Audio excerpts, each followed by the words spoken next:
All right, refreshing to see if we're up. Refreshing to see. Same. Looks like we are.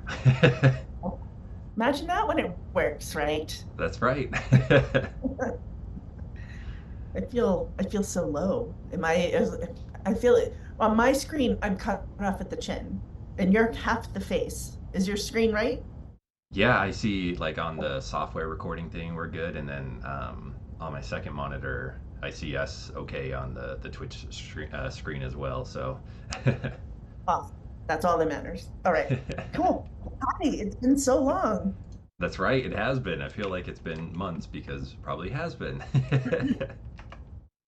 Yeah, feels that way for sure. And getting back into both the whatever of it, I can't even think of the word. That's not a good start to having to talk for an hour when you find words.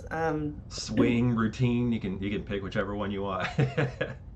Yeah, yeah. But at the same time, as we've talked about and as we know, things in technology continue to move and move and move and move. It's not what we're here to talk about, but Apple VR headset launch, pre-orders on the 19th. If anybody was watching that, I really, really want to do it. And a couple things have shifted in my life where I have to wait a little bit financially, but I can't wait to get my hands on that thing.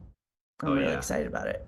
it'd be exciting, and I So, think you've always mentioned this to me, and I definitely know it from the gaming world, but always holding out on those first like wave of ones that come out because they always have some sort of like hardware issues or things like that. So you always want to get maybe like the next wave of them type of thing. So it might line up perfect. And yep, exactly. Yeah, I've thought about that too. And I think we'll probably have a little less of that with yeah, Apple just because that's typically how it is for them. But at the same time, I 100% agree with you. So, anyways, like I said, not what we're here to talk about, but it is a thing that is coming and is happening, and wanted to at least share that in case anybody listening hadn't heard.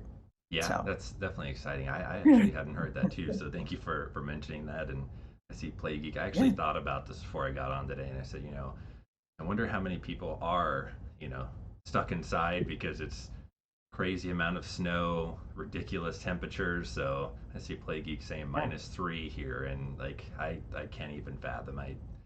Side little funny note, but there was a football game yesterday, and quarterback for the Dolphins, Miami, was asked if he's going to wear a glove on his hand for throwing, and he grew up in Hawaii, so he said, no, no, no, I'll be okay.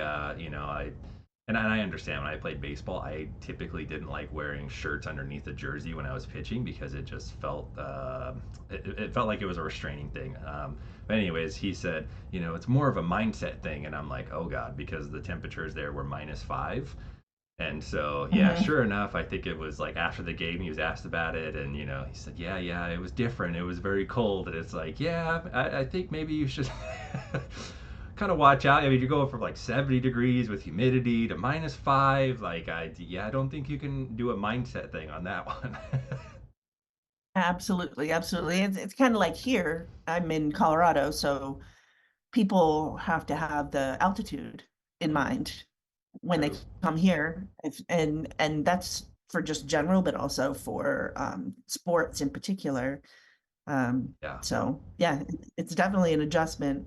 We used to, when I was a swimmer, there were a couple teams we would go to who would intentionally have their pools very, very cold, Ooh. and their swimmers were used to it because they would train in it, but it would shock Oh yeah. people who weren't used to it. And then they would perform differently, usually not in a positive way. So He's. all things to be important, and that leads to segues into the importance of environments. Yep. I And like that. yeah, you like that? See, I have a couple brain cells that are awake this morning. That's Every great. every time we do this, I'm like, I am so tired. Why am I so tired? And I think Sunday's just a tired day. True. So hopefully I can put some things together. But um, I have felt very what? Involved is probably not the right word, but something in that realm with AI for some time now. I've mentioned, I think before, that I'm on a in a WhatsApp group that has thousands and thousands of members, and it's really active. Most of them are in other countries, so it's not unusual for me to wake up to 50 to 100 messages that I've missed. Lots of resources, lots of discussion, and things like that. And so, and I've taught a couple of classes on AI. I have one coming up in, it's on the 26th, I think, so Mm-hmm. a little less than 2 weeks. And there are so many components to the possibilities and the concerns Yep. about AI. And so we were chatting about that a bit today, particularly in gaming with non-player characters and what that means, the pros of that, the cons of that. So um, there are so many things. It's funny, not it's funny, interesting that we have had AI built into so many of our systems for so long. Like Mm-hmm. when you get on to even prior to this really big um, explosion of AI and people being aware of it, if you got on to any sort of company's chat, often there was an AI component in there because there are things that are routinely asked of a company for a form, for asking a particular question about how they access something or whatever it might be. Well, those rote things can be answered by a computer. They don't need a human being to do that until you do. So we've had it incorporated into our systems for quite some time now. I have a timeline somewhere on a slide, but and I can't think of it off the top of my head. But it's longer than you would imagine Mm-hmm. that AI has already been incorporated in things we're doing.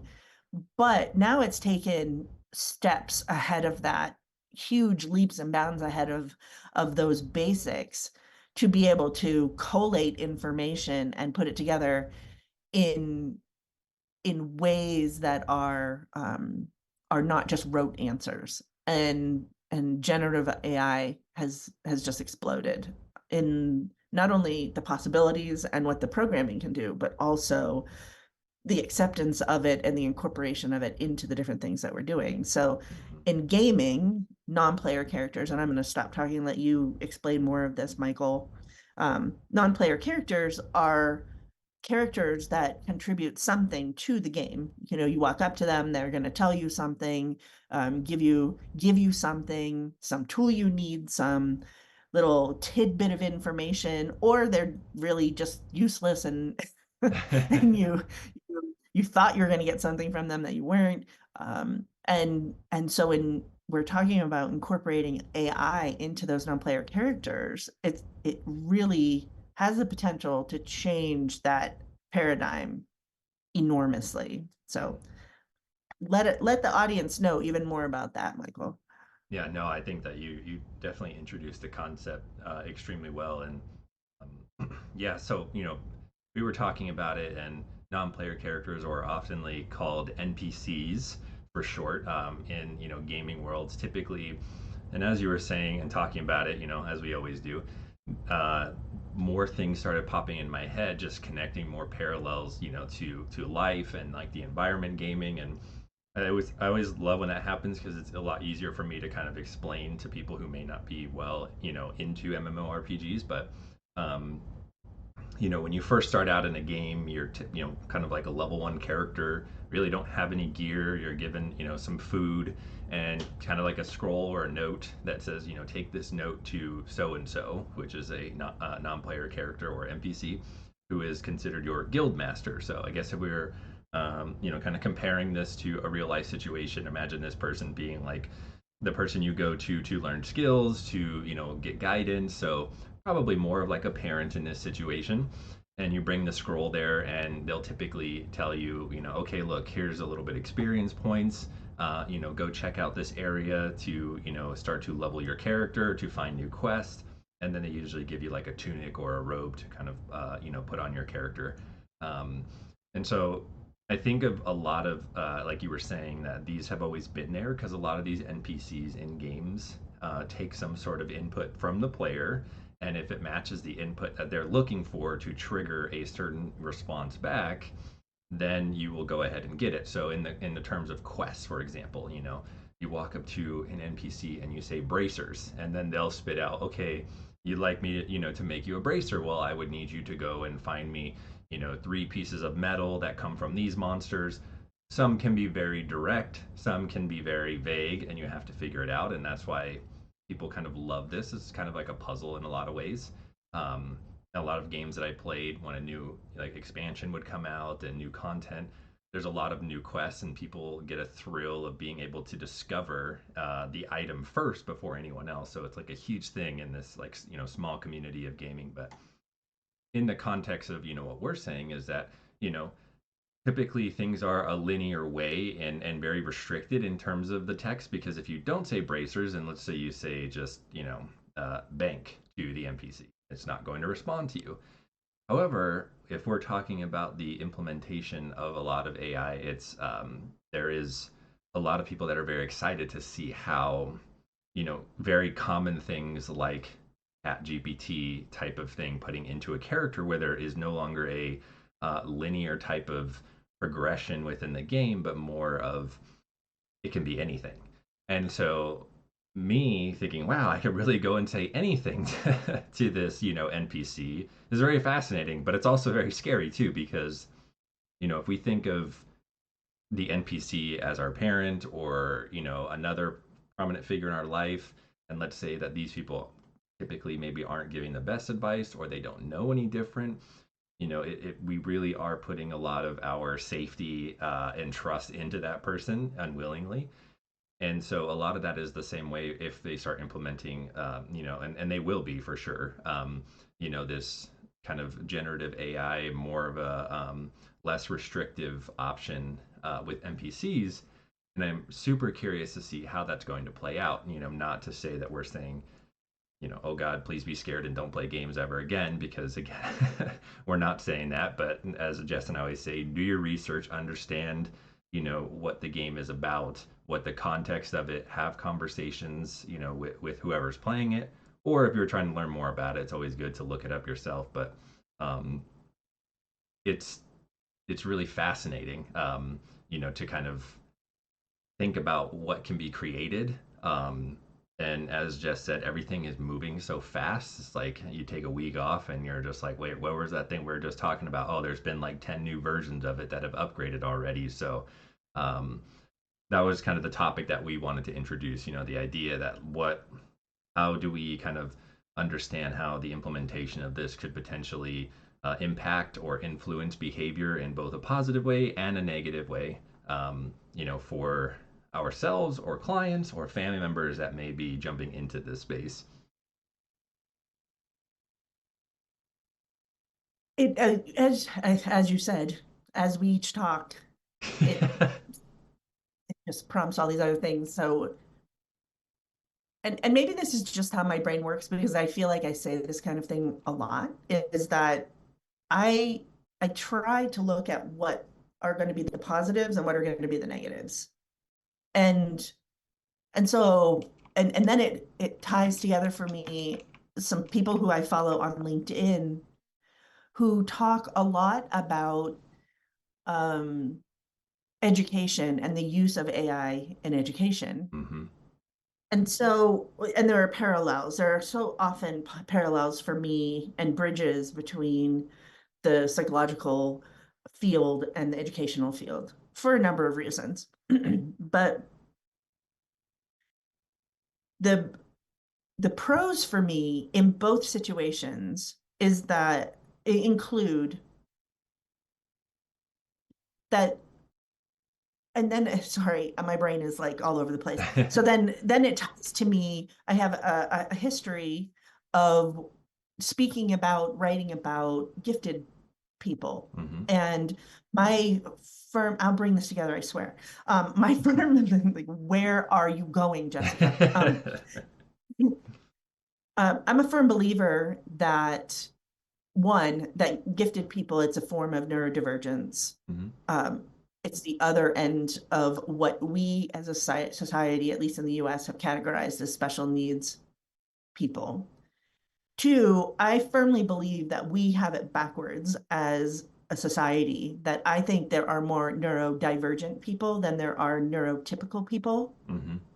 And we're learning that more and more and more. And so then the whole framework of words gets flip-flopped, because then which one's divergent and which one's typical, that gets very confusing. So I'm not going to go down that rabbit path at this point. But what the point is that if my hypothesis is correct, and there are more people who we at this point consider to be neurodivergent, that means, by definition, in neurodivergence, that we need to have a variety of ways for people to understand things, interact with things, um, be able to integrate them, to be able to do something with them, to process it. Like, we need a variety of approaches. Hmm.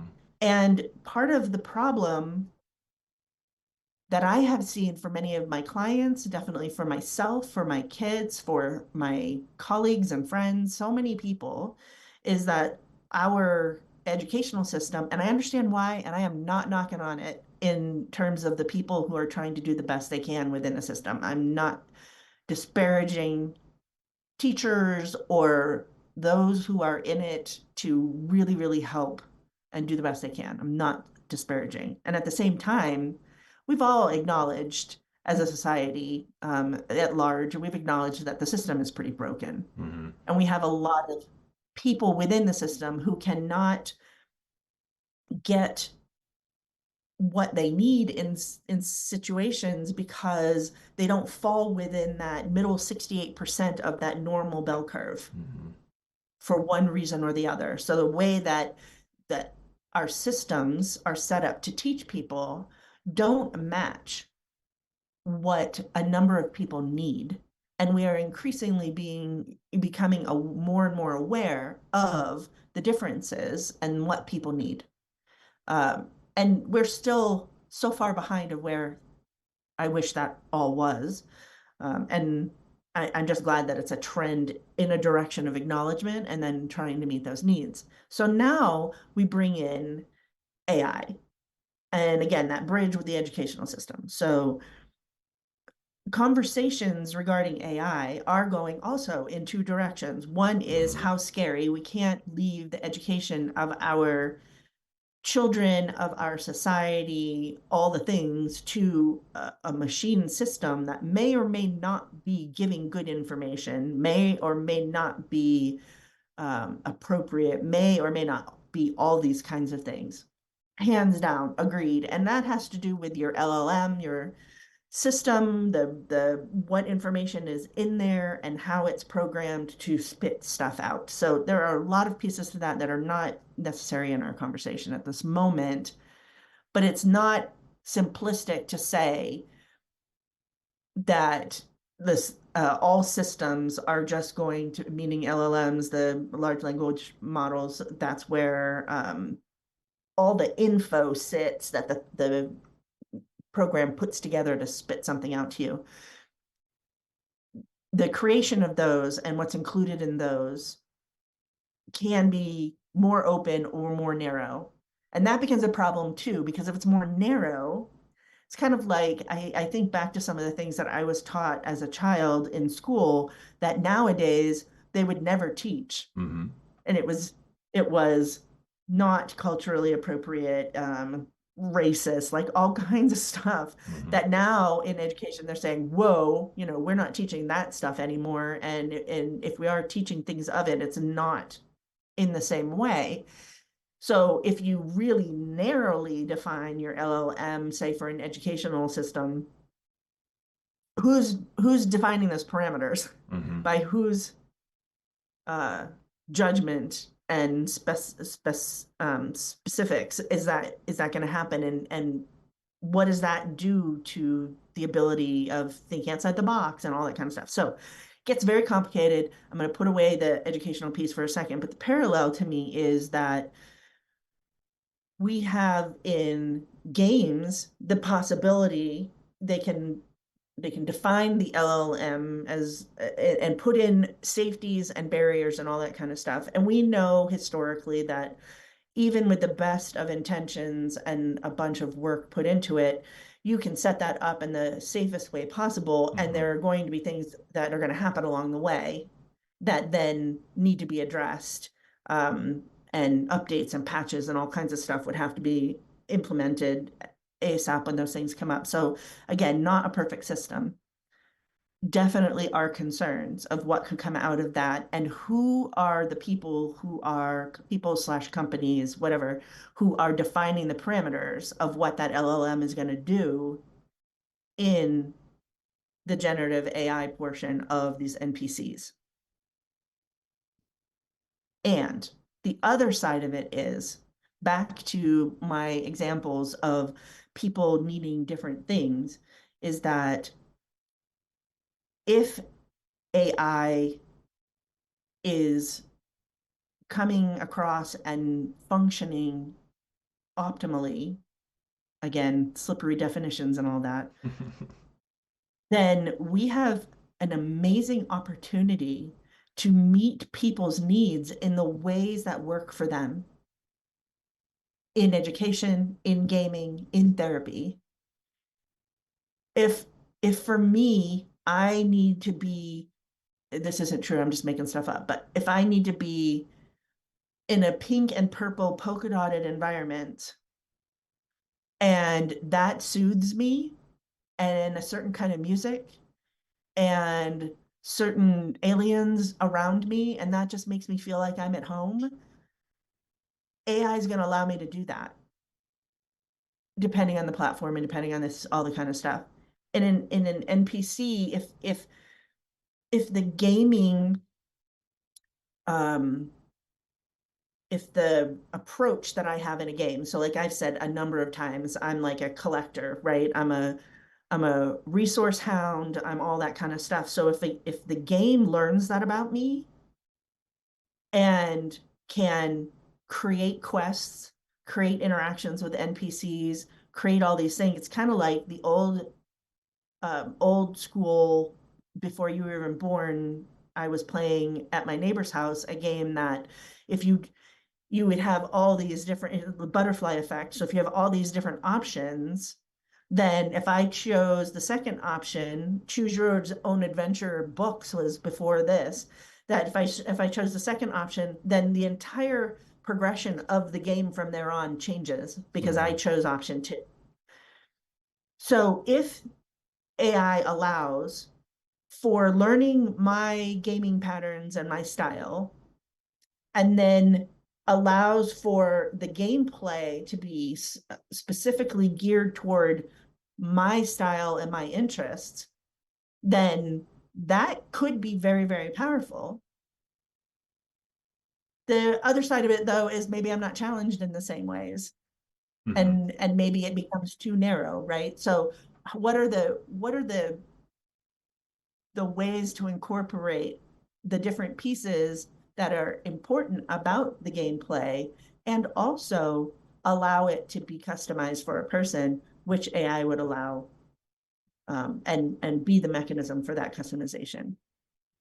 That was a lot that I just said, and I hope I hope it made sense No, it did. and that I was able to bring it together. And if I wasn't, then please ask questions in the chat, and then also you, Michael, because it feels like that was a long journey to get to where I just did.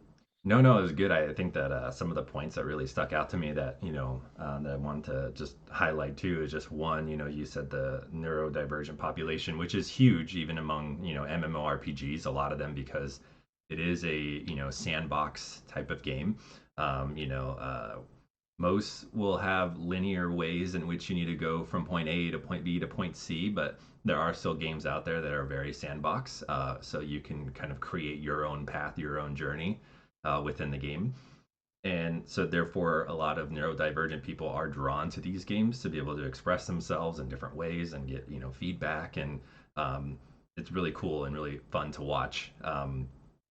The other point, that really stuck out to me too is you were talking about like needs, and I'm thinking about like interactions with NPCs, and sometimes they are so restricted previously because technology obviously is coming a long way. But for example, if a NPC is looking for a word bracer, and you could literally say anything to it, as long as the word bracer is in it, it would trigger the text. So you could say like, please tell me about the bracer quest, and it would tell you the same thing. You could say like, shut up and tell me how to, shut up and give me my bracer, and it would still give you the same text. Obviously two very different inputs. um, but Yeah. with generative AI, and like you were saying with ChatGPT, and just like AI in general, the ability to like process that information and be able to, if someone uses a second option to say, hey, I'm not really sure that I'm going to be cooperative with that type of comment, please, restrict it and ask differently. Like that could be very massive and huge for people who are, trying to learn social skills and things of that nature. To just, kind of understand that you just can't go in and just boss someone around. A lot of that comes Hmm. down to, and as you were saying this, and I apologize for everyone because I was super young when I watched it. I know the concept of it, but I don't know many of the character names. But in the Wizard of Oz, right? And it's like you have the wizard, and the wizard is just this one man who's, sitting behind this thing. Sorry if I spoiled like a, super old movie at this point. Uh, and then obviously, like, this just as you were talking about it, there's just who is making the parameters. And I'm thinking about, the man who was behind the wizard was influencing this entire world, this entire population in their behavior.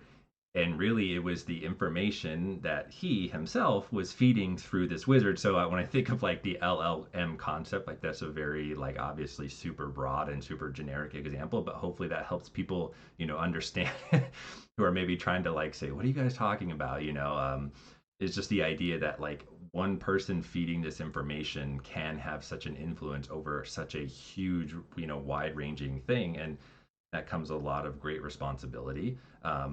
And that's why you're seeing a lot of like countries trying to have like ethical AI policy questions and things of that nature. Um, but going back to the neurodivergent, it is huge, and as you said too, and it's really cool because I read this a while back, and this is one of the things that got me super excited was with the games and using NPCs and AI, you can go up to them and say, hey, I would like to play a level that's X, Y, and Z, something that's calm, something that's slow paced with some good music, and the NPC will now be able to spin up that level. A lot of that stuff is being built, which is super cool. Um, Games historically have had different customization options, obviously with character, but even if you want to listen to battle music, you can edit that. Your user interface, you could. One of the like games that I still play from 1999 has the ability to change your character models. They had introduced like different models at some point. I personally love the old ones, but I know people who love the new ones. And I don't see what they're seeing when I play. I only get what I see. So it's cool to see that kind Hmm. of like tech was always there, as you mentioned, and now it's continuing to evolve, and it is very exciting, as you mentioned.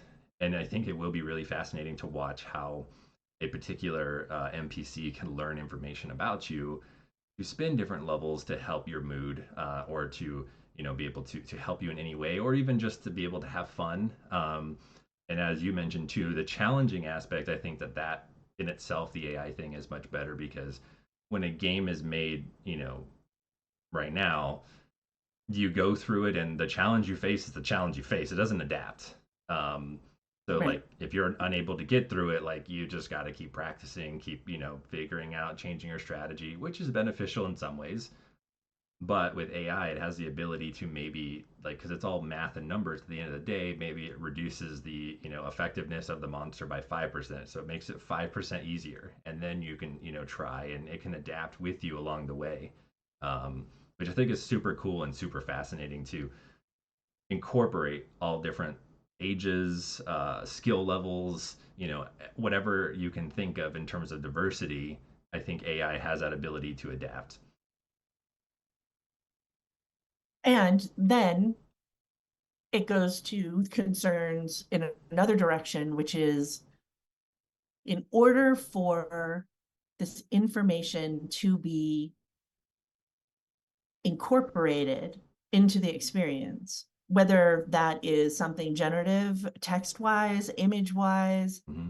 um, NPC within a game, or just in general, not even an NPC. Information has to be gathered about the player. Mm-hmm. And then it becomes, who has that information? What value does that information have? Who owns? If that's about me and my anything, kind of like we've Mm-hmm. talked about in the past about the different biomarkers that can be collected by, say, a VR headset, certain ones, not all of them. Right. Um, who owns that information once it's collected and gathered? And what are the parameters around what can be done with it? Yep. And how open is the company about that?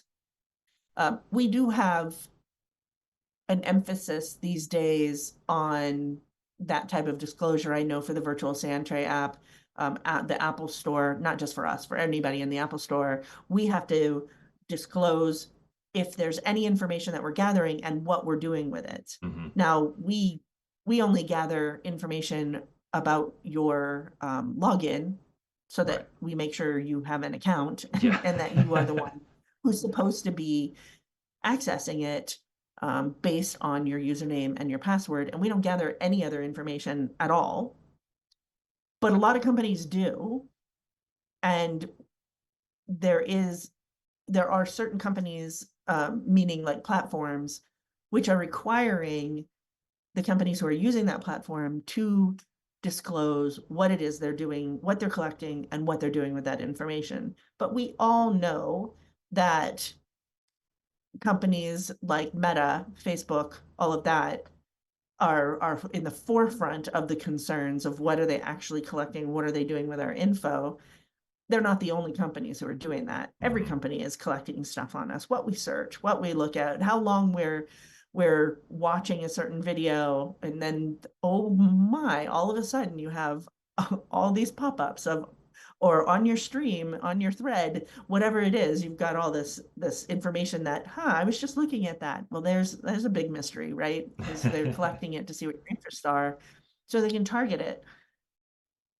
That we have on websites and all kinds of places, we have to agree to something that maybe a lot of people don't even understand. If you just click agree to the I can't remember what it's called, but when you get on a website and they're like, Like the cookies policy and everything. yeah, the cookies policy, thank you. And so it's like strictly necessary targeting ads. Like I was just on one this morning, and it was when I put in there that I wanted to customize it, it was like opt out of targeted ads. It's like, yes, I don't want more ads in my life. Like that's just ridiculous. Please opt it out. But that's all information that's being gathered about us, and then they want to do something with it. And sometimes it is as irritating, but as benign, I'm going to say, as, oh, we know you like cats. Here are some cat things. And other times it can be for things that are a lot more, I want to use the word devious. That might be Sinister. extreme in some way. Yeah, but it feels that way.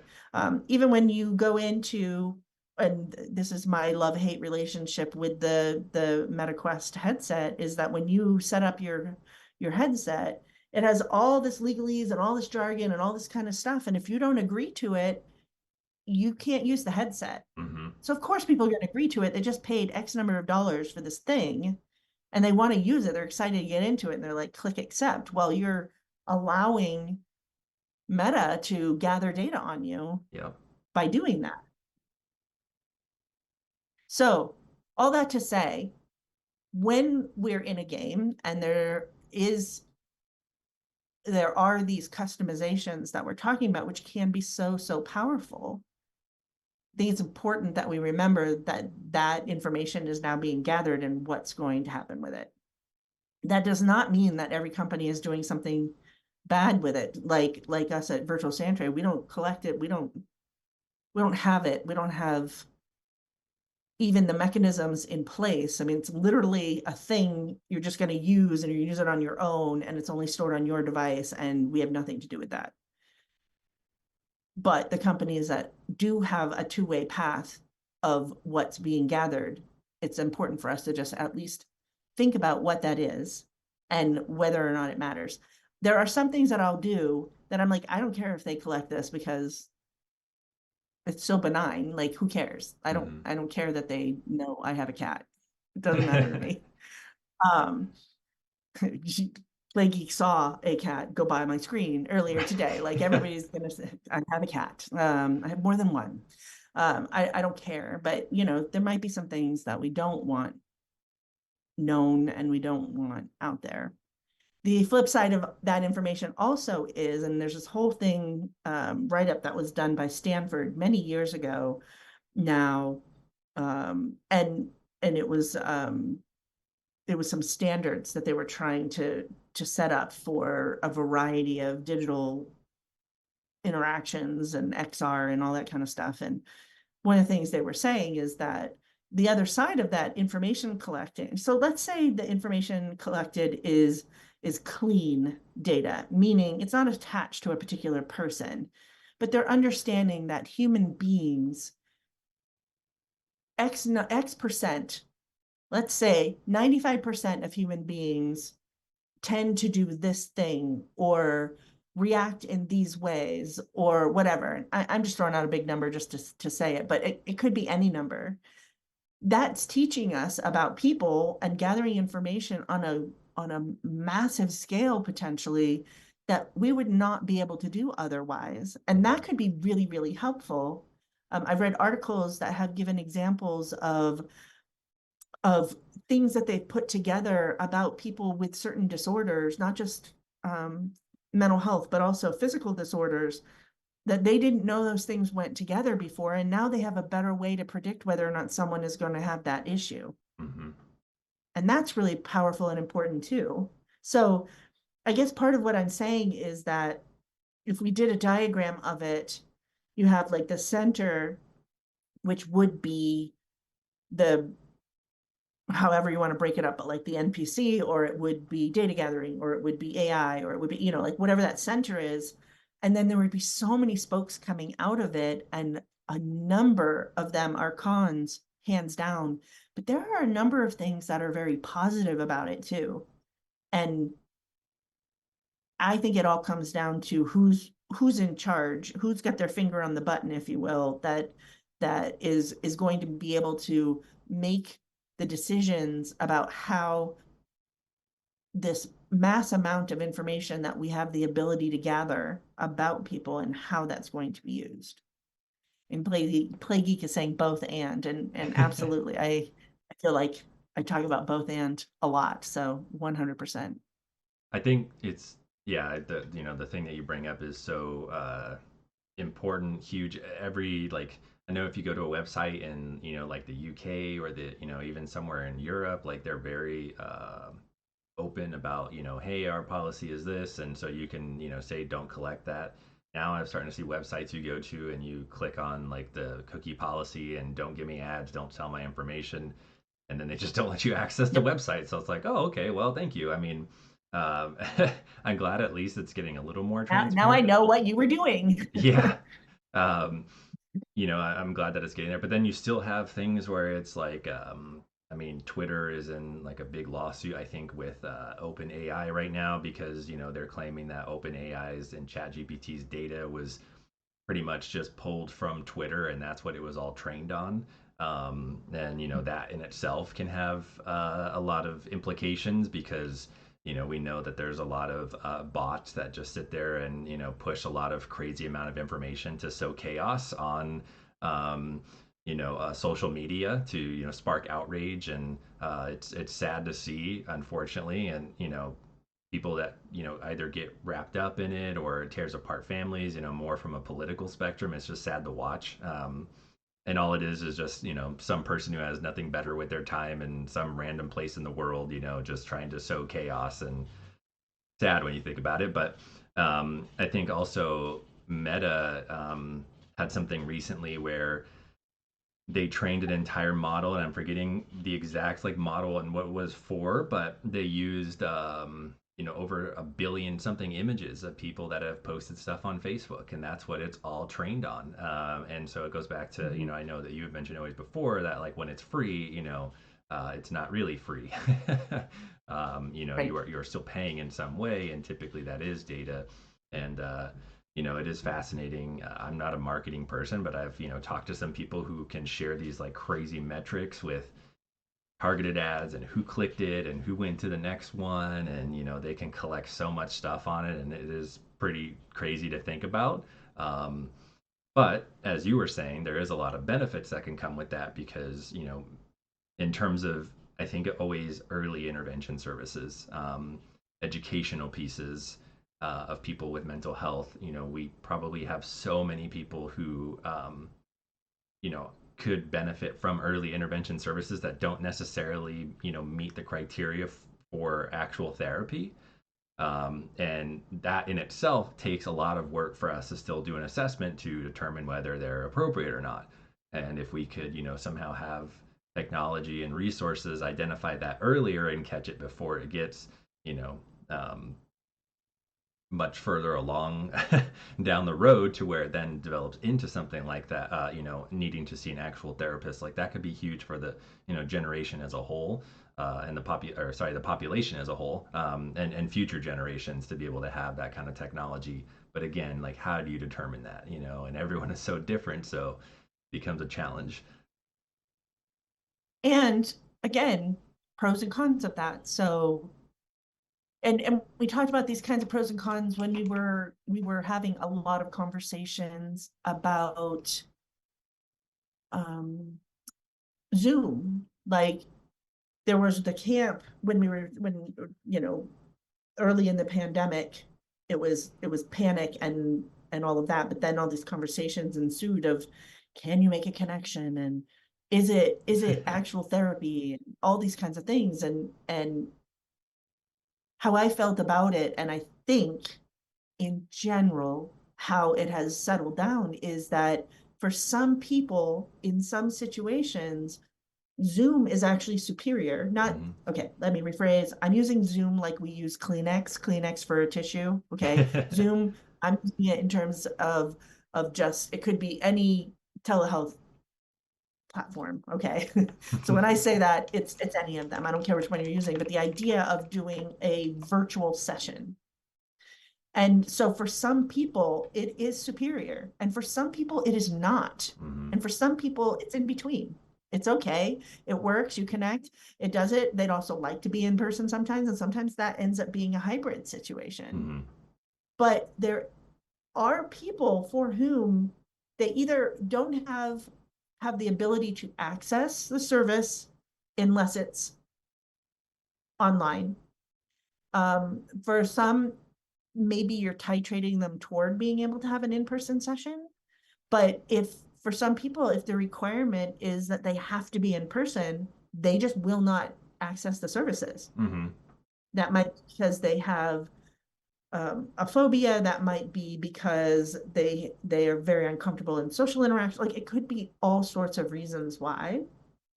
It's kind of like when the conversation about virtual sand tray, and I'm just using that because it's an example I know well, is that for some people, plunging their hands into an actual physical sand tray is so much of what they need.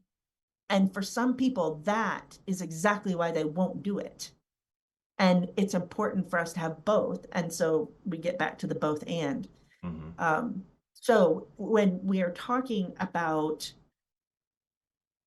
the concerns that we have about any of these technologies, I think it's important for us to acknowledge that there are people in the population for whom the things that the technology can provide will make all the difference in their ability to utilize the services.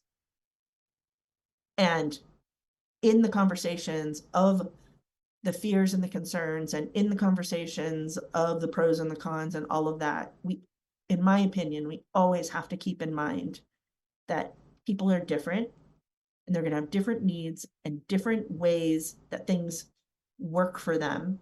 And it might be in the moment, it might be overall, it might be how they are and how they're wired for the rest of their lives.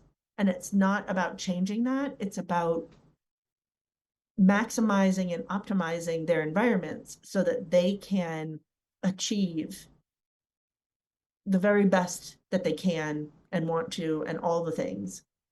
Um, I think we forget about that a lot as a society, Hmm. and it's a huge piece of the puzzle, in my opinion. Yeah, I mean, especially when you break it down and think about like a much simpler level, it's just like, what you do at home that, fills your bucket and makes you, feel connected, stable, happy, whichever, great words you want to use that you want to see in others and in yourself. Whatever you do at home that makes you feel that way, and then you go out into, uh, let's say the physical world, and and let's put some digital world stuff in there too. The better it is for population as a whole, right? I mean, like I'm sure a lot of people can resonate with that message of having to deal with people that just like are they're angry, having a bad day, whatever it is, and how it also impacts your mood when you go to work or wherever it may be. So as long as you're not hurting anyone, as long as you're not hurting yourself with what you do in your own time that fills your bucket and it's safe and things of that nature, then who am I to say that what you're doing is wrong or right? And I think that is, if we have, as you said, more options, more tools, things that kind of fit everyone's needs, it's better for population as a whole instead of trying to make people fit into these boxes, that they need to uh, respond a certain way or act a certain way, things of that nature. Of course there's always going to be boundaries. We're not saying like let's just give everyone free reign and have like the purge. We're not doing that. But I 100% agree with you that those environments are very key, and especially I think in the population that we work with, being able to allow children to have an environment that's safe but also expansive and sparks creativity and expression, um, in a way that like I said, is not hurting anything physically, and they're able to do it in a digital space and have boundaries that are appropriate is massive. Physically and emotionally, like we don't want people to be impacted emotionally either. Hmm. As best, that's so slippery, right? I think we can agree on things that, as a society, and between the two of us, we can agree on things that shouldn't happen, Hmm. um, emotionally, and ways people talk to each other, and things like that. But then there are other things maybe that might hurt someone's feelings, but wouldn't hurt the other person's feelings. Like, it's hard to predict some of those things because we humans are complex. We have our perspectives, our experiences, Hmm. our worldviews. We have histories of things that have taught us about people and the world and ourselves in it, and how relationships work and all that kind of stuff. And we as therapists, we deal with that every day in our work, and we're trying to understand that other person's perspective. Um, so when we're doing that and we understand the old term, the rose colored glasses, that someone is looking at the world through, then we can better help them as a therapist. We can better help them to navigate situations, dynamics, whatever it might be, because we understand kind of where they're coming from.